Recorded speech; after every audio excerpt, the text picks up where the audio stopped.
Welcome to The Explainer. Today, we're doing something really exciting. We are breaking down the actual mechanics of personal growth. We're moving past all those vague aspirations to uncover the exact frameworks used by behavioral scientists and high achievers.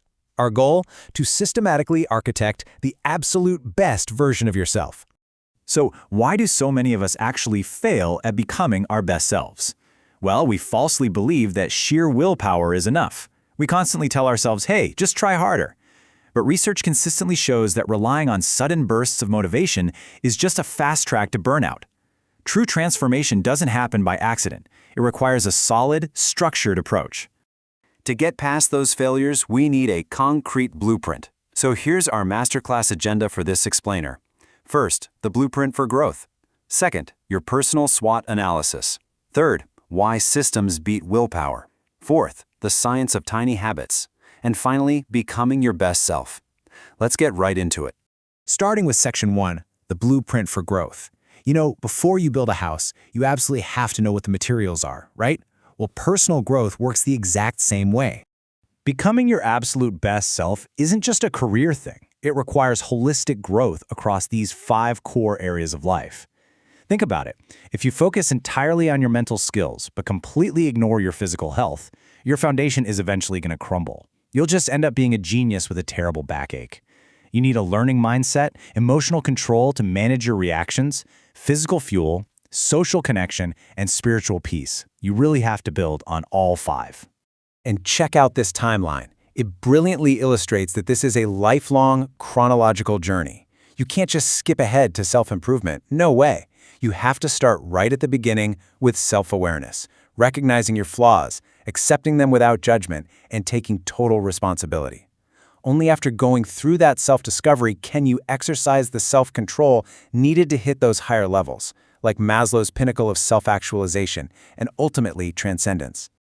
Moving to Section 2, your personal SWOT analysis.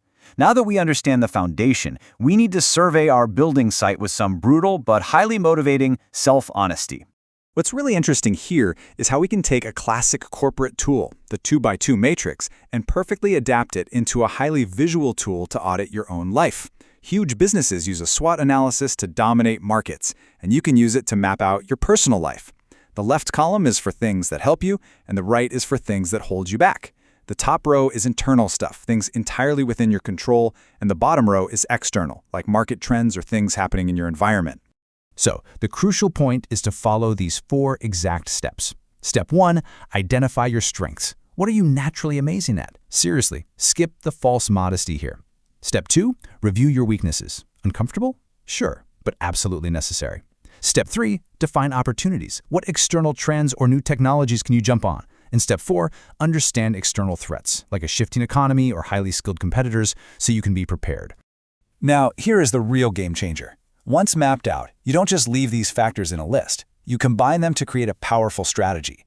You ask yourself, how can I use my highly creative thinking, which is a strength, to capitalize on this new AI trend, which is a huge opportunity? On the flip side, you look at a weakness, say procrastination, and figure out how to minimize it so you don't fall victim to a highly competitive job market. All right, Section 3, systems over willpower. Because honestly, knowing your weaknesses is totally useless if you don't take action. Let's start laying the bricks of your daily routine. We have to emphasize a really stark reality here. Relying on willpower is an exhausting path to failure. You are literally fighting your own brain, hoping you magically feel energetic enough to hit the gym or work on your side hustle.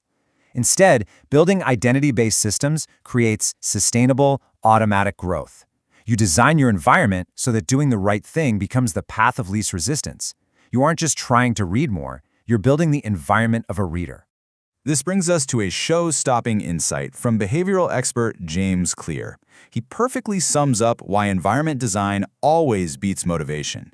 He says, you do not rise to the level of your goals, you fall to the level of your systems. Just think about it for a second. Both the winner and the loser in a race share the exact same goal, right? The goal isn't what sets them apart. It's the system they use to train every single day. If your system is chaotic, your results will be chaotic. Which leads us nicely into Section 4, the science of tiny habits. Let's dive right into the actual behavioral science of how to build those sustainable systems in your daily life. Spoiler alert, The secret to massive transformation is thinking incredibly small. So the crucial point here is that by removing barriers and focusing on actions that take less than 30 seconds, we engineer what Stanford's B.J. Fogg calls success momentum. According to his behavioral model, if a behavior is hard, you need astronomical motivation to actually do it. But if you make the behavior tiny, unbelievably easy, you barely need motivation at all. You literally just need a prompt to remind you.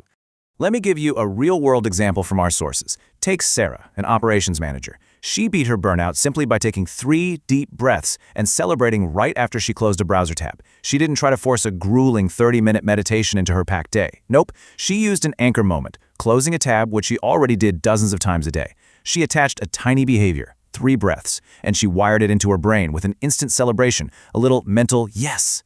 Soon, those little breaths naturally evolved into a 10-minute daily walk. This brilliantly illustrates the magic of habit stacking. It's just like Tom, a sales director who finally found his strategic focus. How? By opening his planning document the exact moment he finished his morning coffee. It completely removes the guesswork. You don't say, oh, I'll do some strategic planning later. You say, after I pour my coffee, I immediately open my strategy document. The old ingrained habit directly triggers the new one.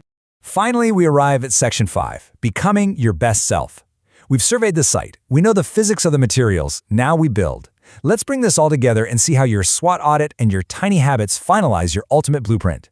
When you combine a brutally honest self-awareness audit with those tiny structured systems we just talked about, you lock in the 4 pillars of personal development, turning abstract psychology into a concrete reality. Your purpose and passion, those are uncovered during your SWOT analysis and your journey of self-discovery. Your plan is the strategic crossover of your strengths and opportunities. And your persistence, it's no longer about draining your willpower. It is guaranteed by those tiny 30-second habit systems you've hardwired into your daily environment. To wrap up this explainer, I want to leave you with a real proactive challenge. Stop relying on motivation and lay your very first brick today. Look at the opportunities you uncovered in your SWOT analysis. Pick just one. What is an absurdly small 30-second action you can attach to something you already do every single day? Don't wait for motivation to magically strike tomorrow. Design your environment today and watch as you systematically architect the absolute best version of yourself.